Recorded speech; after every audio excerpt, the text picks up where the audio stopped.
திருச்சிற்றம்பலம். தீபம் இயற்கை டிவி உறவுகளுக்கு வணக்கத்தை தெரிவித்துக் கொள்கிறோம். அத்துடன் மகளிர் தின வாழ்த்துக்களையும் தெரிவித்துக் கொள்கிறோம். மார்ச் 8ஆம் தேதி உலகம் முழுவதும் மகளிர் தினமாக கொண்டாடுறாங்க. நம்ம தீபம் இயற்கை டிவிக்கு அழைப்பு வந்தது. நண்பர் மாணிக்கவாசம் அவர்கள் அழைத்து சொன்னார், கோயம்புத்தூரில் இருக்கிற கோ இண்டியாவில் சிங்கப்பெண்களுக்கு விருது கொடுக்கறதாகவும் புற்றுநோயை பற்றி அவேர்னஸ் கொடுக்கறதாகவும் நீங்கள் வரணும்னு கேட்டார்.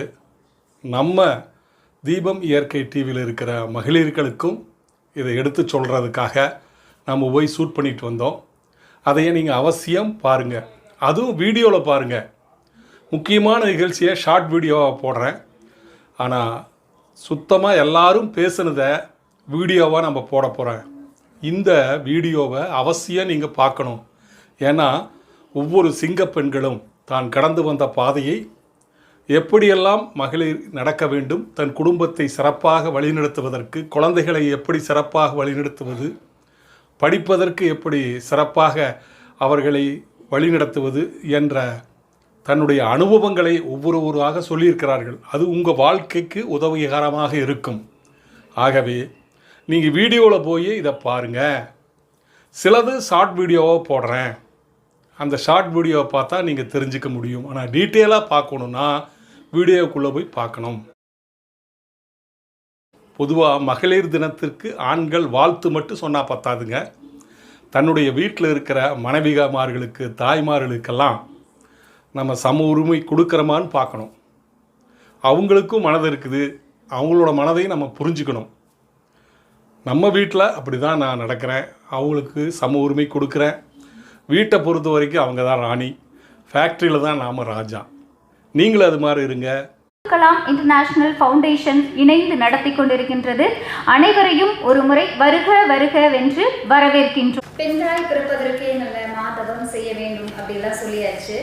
ஒவ்வொரு சிங்க பெண்ணுமே துர்கலாம் ஐயா சொன்ன மாதிரி கனவு காணுங்கள். நம்மளோட கனவு தான் நம்மளுடைய இலக்கை அடைகிறதுக்கான ஒரு சிறந்த ஒரு வழி அப்படின்னே சொல்லலாம்.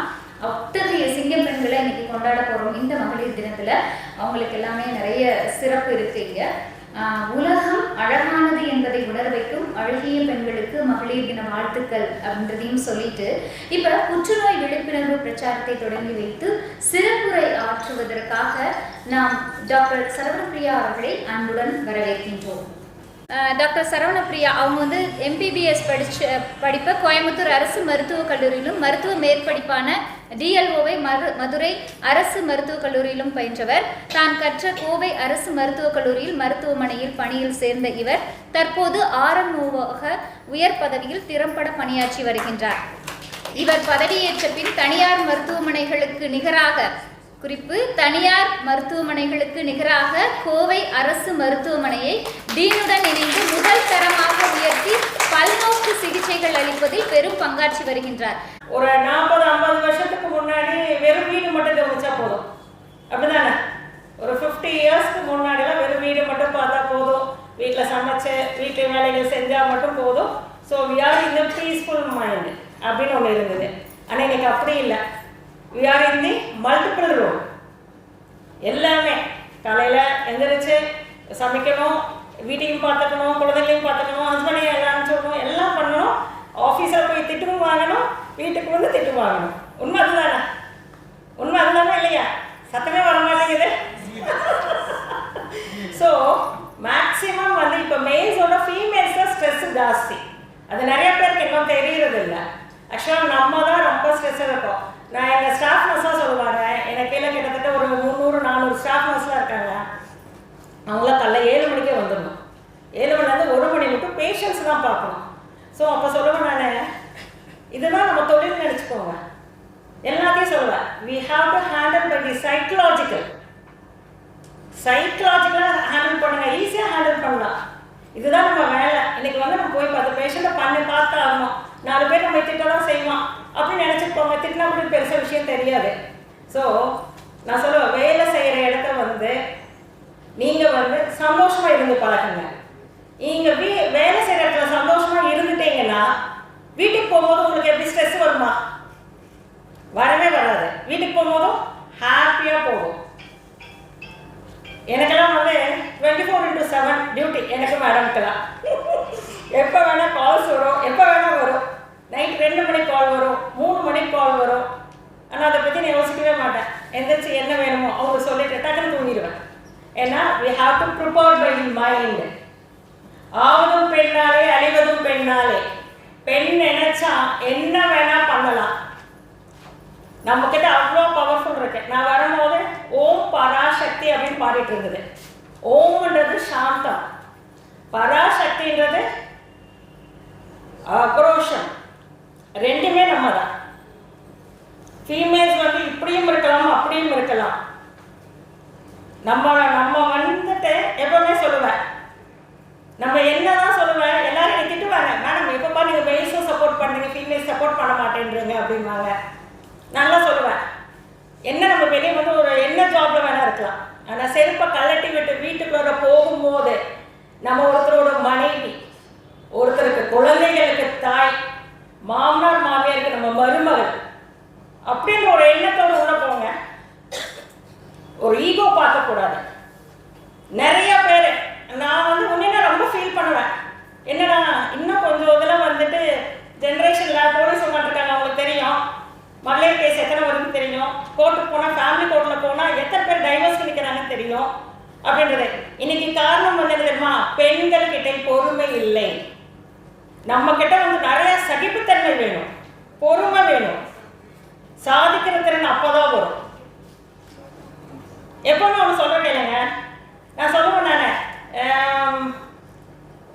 அடிமையில் இல்லை, நான் நினைப்பேன், நான் சிலவங்க சொல்லுங்க அடிமையில் இல்லை, ஹஸ்பண்ட் ஒய்ஃப் கூட ஒரு பரஸ்பரமான ஒரு நல்ல அந்யோன்யம். சில எல்லாருமே என்ன, 2 பேரும் வேறு வேறு குடும்பத்திலிருந்து வளர்ந்து வருகிறோம். உண்மை அதுதானே. அவருக்கு வேறு விதமான குணங்கள் இருக்கும், நம்மளுக்கு வேறு விதமான குணங்கள் இருக்கும். 2 பேரும் சேர்ந்து தான் அந்த இடத்துல வாழ்க்கை நடத்த போறோம். நம்மளால குழந்தைகள், பெண் நினைச்சா எவ்வளோ பெரிய ஆணையும் மாற்றி கொண்டு வர முடியும், ஒரு குழந்தையை கொண்டு வர முடியும். ஒரு குழந்தை வளர்ப்புன்றது என்ன தெரியுமா, இன்னைக்கு என்ன தெரியுமா காரணம் வந்து நான் சொல்லுவேன், நீங்கள் பேரண்டாக இருக்கும் போது ஸ்கூலுக்கு போகிறீங்கன்னு வச்சுக்கோங்க, உங்கள் குழந்தையோட மார்க் மட்டும் பாருங்க, மற்ற குழந்தைங்களோட கம்பேர் பண்ணாதீங்க. உங்கள் வீட்டிலே 2 குழந்தைங்க இருக்கும், 3 குழந்தைகள் இருக்கும், 3மே ஒரே மாதிரி இருக்குங்களா? இல்லைன்னா ஒவ்வொருத்துக்கும் ஒவ்வொரு விதமான இது இருக்கும். ஒரு குழந்தையுடன் இன்னொரு குழந்தையை கம்பேர் பண்ணினாவே அந்த இடத்துல அந்த குழந்தையோட சைக்காலஜி அடிச்சு போகுது. அப்துல் கலாம் சார் என்ன சொல்றாரு, கனவு காணுங்கள். கனவு எப்படி வரும், ஒவ்வொருத்துக்கும் ஒவ்வொரு விதமான கனவு இருக்கும், எல்லாத்துக்கும் ஒரு விதமான கனவு இருக்காது. இப்போ அந்த குழந்தைங்க அழகா டான்ஸ் ஆடினாங்க, அவங்களுக்கு டான்ஸ்ல பிரியும். ஒவ்வொரு குழந்தைங்க நல்லா பாட்டு பாடுவாங்க, அவங்களுக்கு பாட்டுல பிரியும். ஒவ்வொரு குழந்தைங்க ஸ்போர்ட்ஸ் நல்லா விளையாடுவாங்க, அவங்களுக்கு ஸ்போர்ட்ஸ்ல இன்ட்ரெஸ்ட் இருக்கு. ஒவ்வொரு குழந்தைகள் வந்து நல்லா படிப்பாங்க, அவங்களோட படிப்பு. ஸோ நம்ம அஸ் அ தாய்மார்கள், அஸ் அ பேரண்டோட, அதுவும் மெயின் பெண்களோட, ஆண் வந்து என்னன்னா, ஆண் வந்து வெளியே போயிட்டு வருவாங்க, அதை பார்ப்பாங்க இதை பார்ப்பாங்க, அவங்களோட கான்சென்ட்ரேஷன் வந்து ரொம்ப கம்மியாக தான் இருக்கும். நீங்களே எல்லாரும் எத்தனை ஃபீமேல்ஸ் இருப்பீங்க, எத்தனை பேருக்கு யோசிச்சு பாருங்க. நம்ம என்னதான் வேலை பார்த்தாலும் நம்ம வீடு மைண்டில் இருக்கும், நம்ம குழந்தை என்ன பண்ணுது, நம்ம வீட்டில் என்ன பண்ணணும் அப்படின்ற யோசனை தான் இருக்கும். அப்போ நம்ம குழந்தைகளோட வளர்ப்போட மேக்சிமம் சதவீதம் வந்து பெண்கள் கிட்ட தான் இருக்கு. ஒரு குழந்தை வந்து நல்ல குழந்தையா வளர்றதும் ஒரு மாதிரி போறதும் நம்ம கிட்ட மட்டும்தான் இருக்கு. ஏன்னா இன்னைக்கு வந்து நான் ஃபாரன்சிக்ல இருந்திருக்கேன், கிட்டத்தட்ட 12 இயர்ஸ், நிறைய பிஎம் பண்ணியிருக்கேன். சூசைட் ஏன் பண்றாங்கன்னு தெரியல. போன வாரம் ஒரு பையன் பாவம், எவ்வளோ ஒரு 18-19 இயர்ஸ் தான் இருக்கும், சூசைட் பண்ணிட்டான். என்னன்னு கேட்டா லவ் ஃபெயிலியர் ஆமா. ஏன்னா உலகத்தில் ஒரு பொண்ணு தான் இருக்கேன், நான் எத்தனையோ பொண்ணு இருக்கிறாங்கல்ல, யோசிச்சு பாருங்க. ஆனா நம்மளுக்கு அப்பா அம்மாவுக்கு நம்ம யார் மட்டும், நம்ம ஒரே பையன் தான் இருக்கிறோம். குழந்தைகளுக்கு நான் பெண்கள்கிட்ட சொல்றேன்னு தெரியுமா, குழந்தைகளுக்கு தோல்வியை சொல்லிக் கொடுங்கள், இல்லை என்று சொல்லி பழகுங்கள். நம்ம யாரும் சொல்றதில்லை, நம்ம கேட்ட உடனே வாங்கி கொடுக்குறோம். வாங்கி கொடுத்து பழகாதீங்க, போராடி கத்துக்கணும், பழக்கத்தை கொண்டு வாங்க. மேடம் எப்படி சொல்றேன், நான் என் பசங்களுக்கு இன்னும் நான் வந்து எஸ்ன்னு சொல்றதே ரொம்ப கம்மி தான். என்ன தேவையோ அது மட்டும்தான் வாங்கி கொடுப்பேன், அது மட்டும்தான் செய்யணும். எல்லாம் எஜுகேஷன் சொல்லுவாங்க, education first from discipline, not at marks. ஆனால் நமக்கு இன்றைக்கி வந்து எல்லா ஸ்கூல்லையும் போய் 5 lakhs 4 lakhs 3 lakhs கொண்டு போய் டியூஷன் ஃபீஸ் கட்டுறோம். ஃபர்ஸ்ட் மார்க் வாங்கணும் அப்படின்றது. ஃபர்ஸ்ட் மார்க் இல்லவே இல்லை. டிசிப்ளின் இன்னைக்கு நிறைய ஸ்கூல்ஸ் மிஸ் ஆகிற டிசிப்ளின் உண்மையிலே எனக்கு வருத்தம் இருக்கு. டீச்சர்ஸ்க்கெல்லாம் தெரியும். ஏன்னா எங்கள் ஹஸ்பண்ட் வந்து ப்ரொஃபஸர், ஒரு 25 years ஒரு ப்ரொஃபஸராக இருக்கார். அவர் சொல்கிறாரு, பசங்களுக்கு வந்து ஸ்கூலில் எங்கே அந்த மரியாதை எங்கன்னு சொல்லணும், ஸ்கூல்ல இருந்து முதல்ல வீட்டிலிருந்து சொல்லிக் கொடுக்க வேண்டும். அது வந்து இன்னைக்கு நம்மகிட்ட இல்லை. மெயின் வந்து பெண்கள் நினைச்சா என்ன வேணா நம்மளால சாதிக்க முடியும். நம்ம கிட்ட தான் எந்த ஜென்ரேஷன், வளர ஜென்ரேஷன், அடுத்த ஜென்ரேஷனோட எல்லாருமே நம்ம கிட்ட தான் இருக்கு. ஒரு குழந்தைகிட்ட மாற்றத்தை முதல் கண்டுபிடிக்கிறது யார் சொல்லுங்க பார்ப்போம்? தாய். இன்னைக்கு எத்தனை தாய் கண்டுபிடிக்கிறாங்கன்னு சொல்லுங்க. அவங்க ஃபர்ஸ்ட் சொன்னாங்க, பசங்க கிட்ட நம்ம டைம் ஸ்பெண்ட் பண்ணணும் அப்படின்னு. ஃபர்ஸ்ட் நம்ம வந்து பண்ணாத வெஸ்டர்ன் கல்ச்சர்ஸ், தனி ரூம், செப்பரேட் ரூம் கொடுத்தவங்க எத்தனை பேர் சொல்லுங்க பார்ப்போம்? பசங்க ஓரளவுக்கு பெருசாக செப்பரேட் ரூம் கொடுத்துறோம். அந்த குழந்தை என்ன பண்ணுது நம்மளுக்கு தெரியுங்களா? யார் கூட கம்யூனிகேட் பண்ணுது, யார் கூட பேசுது அப்படின்னு நம்மளுக்கு தெரியுதுங்களா? இல்லை, யாருக்கும் தெரியறது இல்லை. குழந்தை எத்தனை மணிக்கு தூங்குது, எத்தனை மணிக்கு எழுந்திருக்குது, எதுவுமே நமக்கு தெரியாது.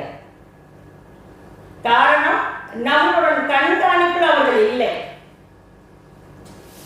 நம்மளும் வேலைக்கு போறோம் வரோம், உண்மைதான். நம்மளுக்கு வந்து பயங்கர ஸ்ட்ரெஸ் இருக்கு, எல்லாமே இருக்கு. ஆனா அதையோட முக்கியமானது, நம்ம வேலைக்குள்ள யாருக்காக போறோம்? நம்ம குழந்தைகளுக்காகத்தான் நம்ம போறோம். அப்ப அங்க அஸ்திவாரமே சரியில்லை என்றால் நம்ம பண்ண என்ன பிரயோஜனம்? ஒண்ணுமே இல்லை, சாதிச்ச ஒண்ணுமே இல்லை. அதனால என்னோட எல்லா தொழிலும் பெண்கள்கிட்ட ஃபர்ஸ்ட் கேட்கறது, இன்னைக்கு வளரும் ஜென்ரேஷன் ஃபர்ஸ்ட் சொல்றது என்ன தெரியுமா? பொறுமை, சகிப்புத்தன்மை, அட்ஜஸ்ட் பண்ணி போய் நம்ம பழகிதான் ஆகணும். எல்லா பொருட்களுமே நமக்கு சீக்கிரமா கிடைக்காது. இப்ப இன்னைக்கு நம்ம ஸ்டேஜ்ல இருந்து நான் பேசுறதானே உடனே வந்துருமா? வராது. நம்ம ஒரு படிச்சு வேலைக்கு போய் ஒரு அந்தஸ்துக்கு வந்ததுக்கு அப்புறம், நம்ம ஒரு சமூகத்துக்கு தெரிஞ்சதுக்கு அப்புறம் தான் நம்ம ஸ்டேஜுக்கே வர முடியும். அப்ப அந்த அளவுக்கு அந்த பொறுமை இருந்தால் தானே பண்ண முடியும். அதே மாதிரிதான் குழந்தைகள். நான் எப்பவுமே சொல்ல, நிறைய குழந்தைகள் திட்டுவாங்க, அடிப்பாங்க. திட்டக்கூடாது, அடிக்கக்கூடாது. எப்பவுமே குழந்தைகளை திட்டக்கூடாது. அன்பா சொல்லி பாருங்க, அருமையா கேட்பாங்க குழந்தைங்க. நம்மளோட குழந்தை வளர்ப்புலதான் பெண்ணோட முன்னேற்றம் இருக்கு. எல்லாரும் சொல்றாங்க, அது சாதிச்சது சொல்லிட்டே இல்லை. என்னோட பொறுத்தளவுக்கு அடுத்த சமுதாயத்தை போதை இல்லாமல், எந்த கெட்ட பழக்கங்கள் இல்லாமல் வளர்க்கும் பொறுப்பு நம்மளிடம் உண்டு. நம்ம வந்து நாளைக்கு மகளிர் தினத்துல அது ஒரு உறுதிமொழியா எடுத்துட்டு எல்லாரும், இதே என்னோட பர்சனல் ரிக்வெஸ்ட் தான் மெயினா. ஏன்னா எனக்கு வந்து இன்னொரு 10 years ஒரு சமுதாயமே இல்லாம போகுது. நான் ரெகுலரா பார்த்துட்டு இருக்கேன். எனக்கு அவ்வளோ ஒரு பயம் இருக்கு. எவ்வளோ ஆக்சிடென்ட்டு, தண்ணி அடிச்சுட்டு அந்த வண்டி ஓட்டுற வேகம். வண்டி வாங்கி கொடுக்காதீங்க. ஏன் பசங்க பஸ்ல போக மாட்டாங்களா? ஸ்கூலுக்கு போகும்போது நான் ஃபர்ஸ்ட் சொன்னது என்ன தெரியுமா? ஸ்கூல் குழந்தைகளிடம் வண்டி அலோவ் பண்ணாதீங்க.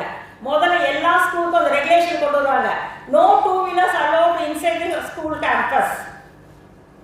அப்ப ஆக்சிடென்ட் நடக்குமா? அப்ப எல்லாமே நம்ம கிட்டே இருக்கட்ட, அம்மா கிட்ட தான் இருக்க. அப்பா வேண்டாம் சொல்லுவாங்க, அம்மா என்ன சொல்லுவாங்க? போங்க, பையன் கேட்கற வாங்கி கொடுங்க. அதுல எத்தனை பேரும் சொல்லுங்க, நான் ரெகுலரா நானே சொல்லுவேன், பையன் கேட்கற வாங்கி கொடுத்துருங்க. ஆனா அந்த பிளஸ் அண்ட் மைனஸ் நம்மளோட ஜென்ஸ்க்கு நல்லா தெரியும். ஏன்னா அந்த பருவத்தை அவர்கள் கடந்து வந்தார்கள், அந்த ஏஜ்ல அவங்க கடந்து வந்தார்கள். நம்ம பருவத்தை கடந்து வந்தோம். ஆனா அவர்கள் அதை கடந்து வந்தாலும் அவருக்கு பையனுக்கு எது எப்ப கொடுக்கணும், எப்ப கொடுக்க கூடாதுன்னு அவர்களுக்கு தெரியும். அதனால பெண்கள் தினம் நாளையிலிருந்து நம்ம ஒரு இது வச்சுக்கணும். நம்ம குழந்தைகளை நாட்டிற்கு நல்ல குழந்தைகளாக வளர்ப்போம். நன்றி, வணக்கம். அங்கே அவார்டு வாங்க வந்த சிங்க பெண்கள் ஒவ்வொருத்தருக்கும் ஒரு அனுபவம். வீட்டை பற்றி சொல்கிறாங்க, அவேர்னஸ் பற்றி சொல்கிறாங்க, எப்படி நடத்தணும்னு சொல்கிறாங்க. ஒவ்வொருத்தரும் அதில் குயினாக இருக்கிறாங்க. வாங்க என்னன்னு பார்த்துடலாம். நிகழ்ச்சியோடைய மிக முக்கிய முக்கியமான ஒரு விஷயம், புற்றுநோய் விழிப்புணர்வு இலச்சினை வெளியிடுமாறு டாக்டர் சரவணபிரியா அவர்களை கேட்டுக்கொள்கின்றோம். அவர் வெளியிடும் போது அனைவரும் மேடைக்கு வர வேண்டும். சிங்கப்பெண்கள் எல்லாம் பெண்களுக்கு தாய்மை உருவான பின்பு இந்த பிரச்சனை மிகப்பெரிய பிரச்சனையாக இருந்து கொண்டிருக்கிறது. இதற்கான தக்க முன்னெச்சரிக்கையாக இருக்க வேண்டும் என்பதற்காக இந்த ஏற்பாட்டை அவர்கள் செய்திருக்கிறார்கள். Breast cancer awareness. அதனால் அவசியம் நீங்கள் இதை கேட்கணும். இங்கே நிற்கிறவங்க அத்தனை பேரும் சிங்கப்பெண்கள். அவர்கள்தான் தற்போது விருதுகள் வாங்க இருக்கிறார்கள். தொடர்ந்து பாருங்கள். கோவை ஒருங்கிணைந்த நீதிமன்றத்தில் வழக்குகளை கவனித்து வரும் கவிதா பல்வேறு சமூக அமைப்புகளில் திறம்பட பணியாற்றி வருகின்றார். தென்னாப்பிரிக்காவில் நடைபெற்ற சர்வதேச வழக்கறிஞர்கள் கருத்தரங்கில் பங்கேற்று சிறப்பித்துள்ளார். மேலும் சனாதன சக்தி சன் பாரத் அமைப்பின் மாநில தலைவராக பணியாற்றி வருகின்றார். அவர்களை அன்புடன் மேடைக்கு வருமாறு வரவேற்கின்றோம்.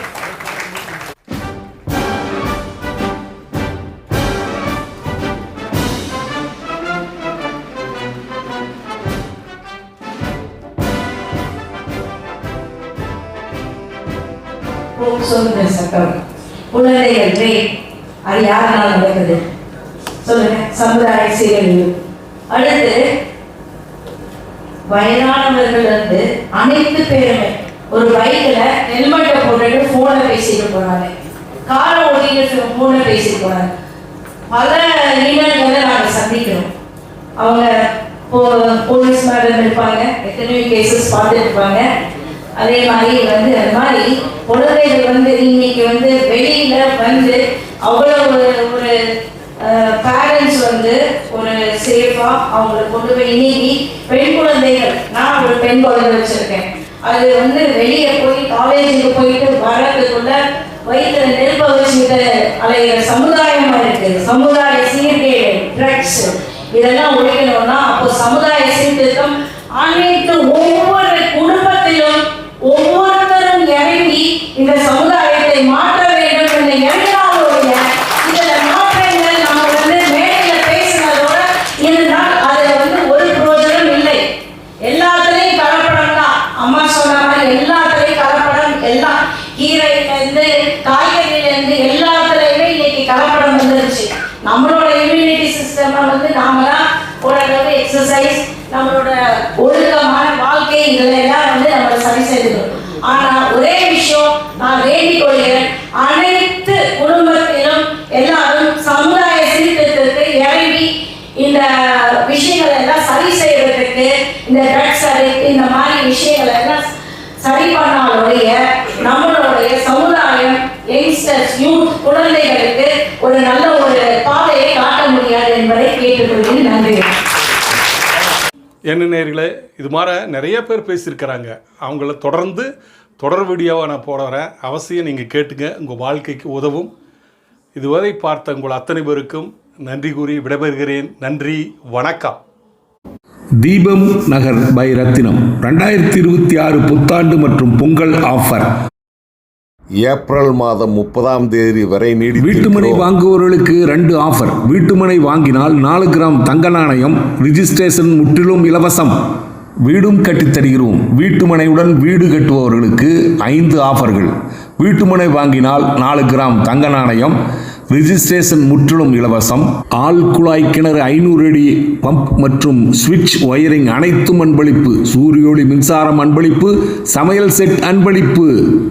சிறப்பு அம்சங்கள்: மாநகராட்சி எல்லைக்குட்பட்டது, அனைத்து சைட்டுகளும் வடக்கு பார்த்தது, அருகிலுள்ள இடங்கள் மிக அருகில் ரத்தனம் கல்லூரி நிறுவனங்கள் 100 metre, IT park 500 metre, Brindavan பள்ளி 500 மீட்டர், மீனாட்சி நர்சிங் கல்லூரி 100 மீட்டர், குடியிருப்பு பகுதி அருகில் 50 metre, Pollachi road 500 metre, bypass road 1.3 kilometres.